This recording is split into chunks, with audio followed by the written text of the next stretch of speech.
I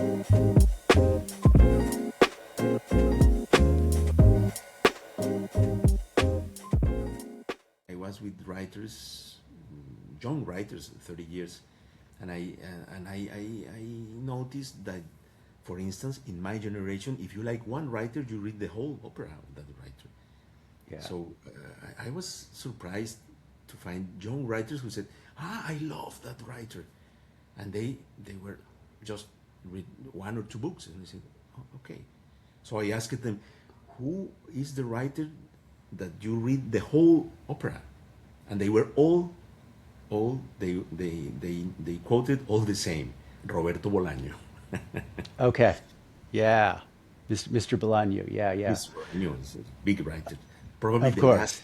big writer, universal writer from Latin America. Yes.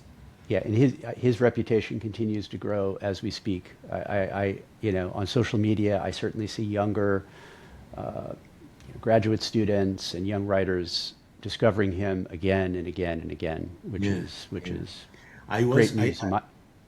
I can tell you that I have the big chance to have a lunch some weeks ago with the Nobel Prize, Chinese Nobel Prize Mo Yan, Oh, and we were incredible, talking. incredible! We were, Yes. yeah, and we were talking about literature, and I asked it to him, Mr. Mo Yan, today, in your opinion, who deserves the Nobel Prize?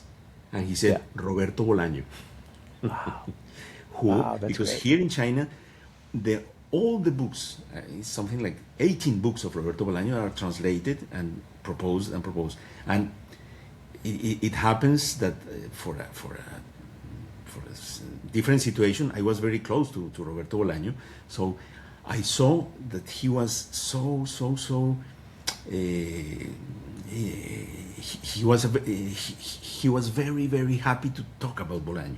So I showed him some photos, personal photos with Bolaño, holidays and family, his family and mine, in many years ago, of course, in Italy, and he was completely, oh my God, he was very touched by that. Yes. I have to ask, how did you first meet Bolaño? Was it through a conference or I met Bolaño in '99.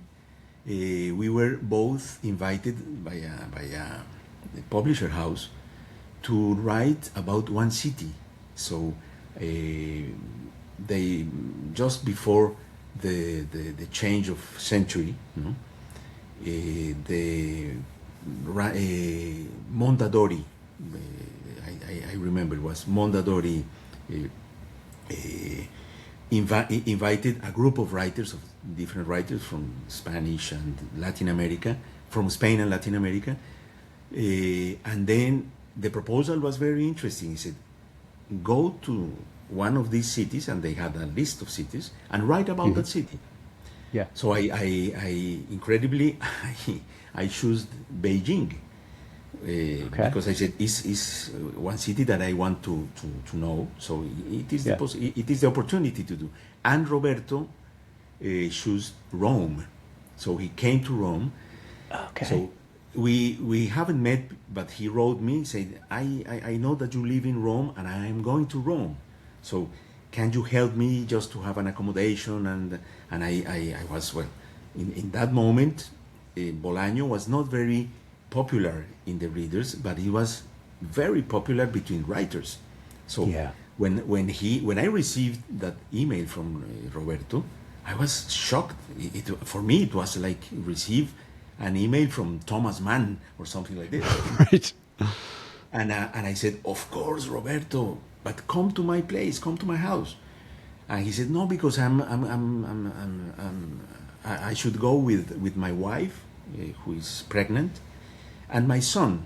So I'm not going to your house, but, and I remember he said, but to the hotel in front of your house.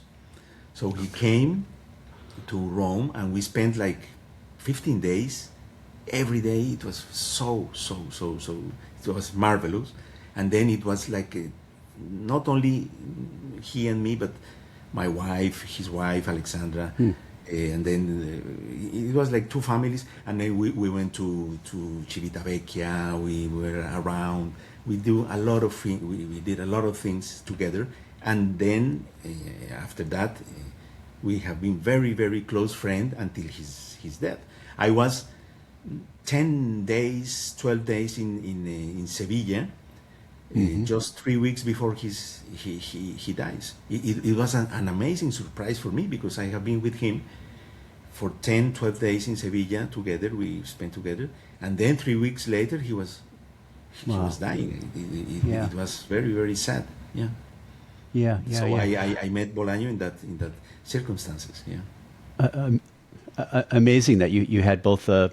I mean, for two writers like that to have such a nice connection, that's very beautiful. And he was old, elder. He was 15 years older than me and my generation, but he always said, "No, my generation is yours, is your generation." So he was, because he started to publish in the 90s, where my generation started to publish, and he said the real age of a writer is when he started to publish. And he wrote a lot of books before being published, no? Because bad luck, and the publisher houses didn't understand his talent until he exploded, no? Yes. That's a perfect segue into, a question I wanted to ask you is when you look at the English translations of your books, the Europa editions, you'll often see a blurb comparing your work or referencing to Bolaño. And so I thought about it, after reading your work, and I thought, well, there are recurring characters that appear in your fictional universe.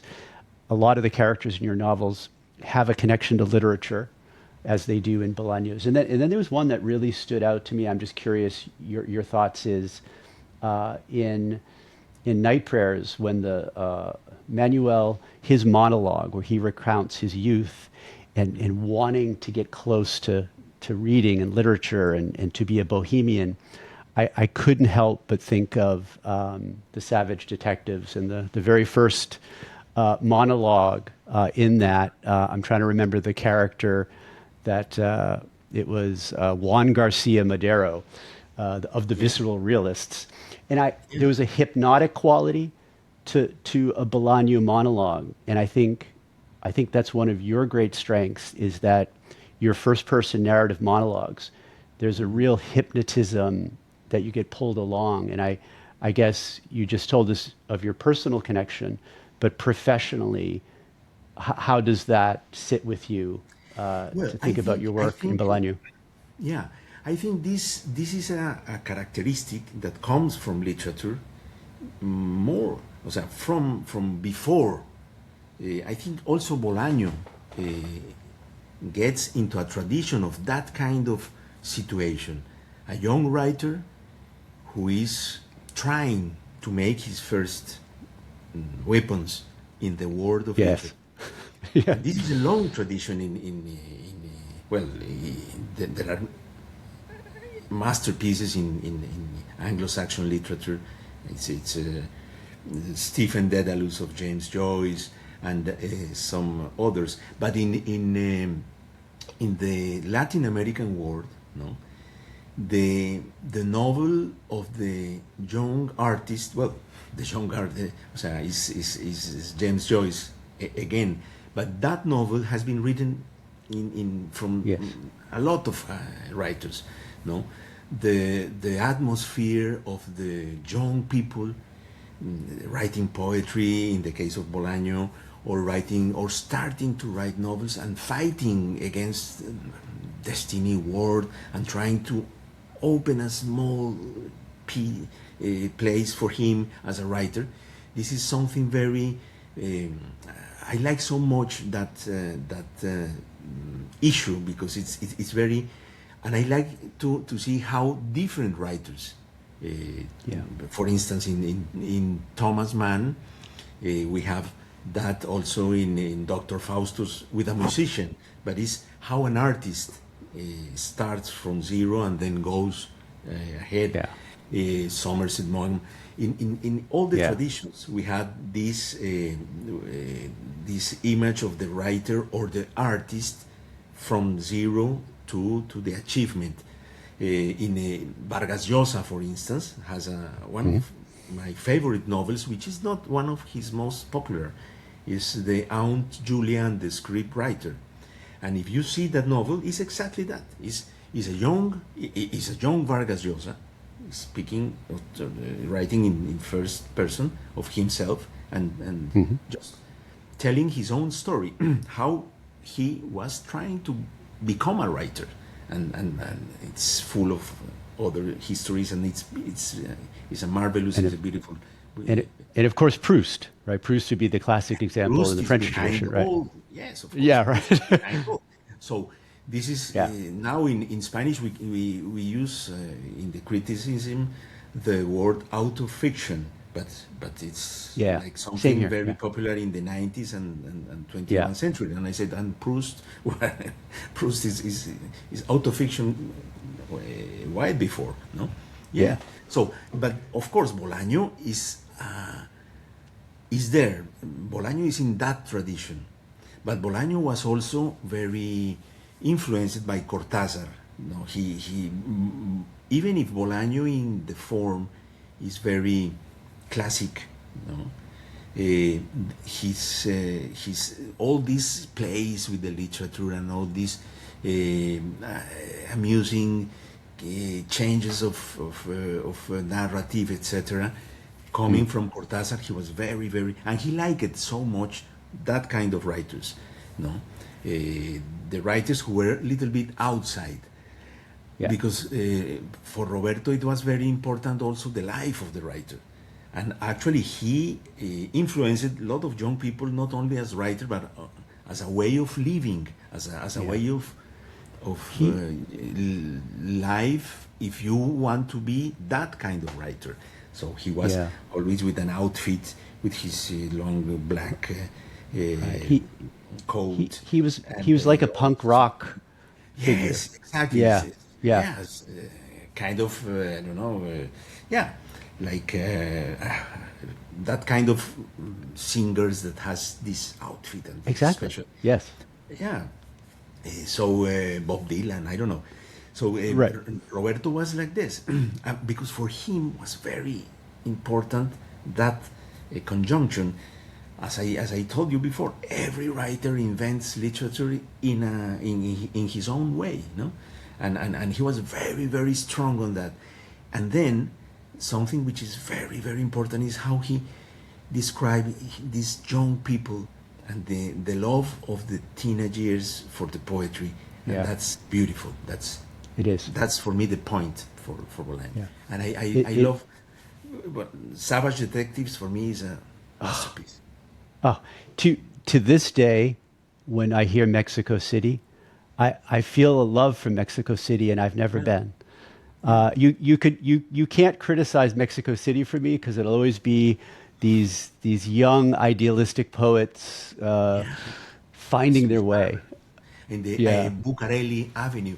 I remember once I was in Mexico City and some friends said, "Where do you want to go?" And I said, "I want to go to Bucareli Avenue because it's named in Savage Detectives, when this strange Uruguayan poet women comes behind the young Mexican poets, and then in Amuleto is the story of Amuleto, and she describes how the young poets were in the Bucareli Avenue in the middle of the night, and the air and the wind of the Bucareli Avenue, and she said, in that avenue was like a cemetery, but not a cemetery of 1978, a cemetery of 2066.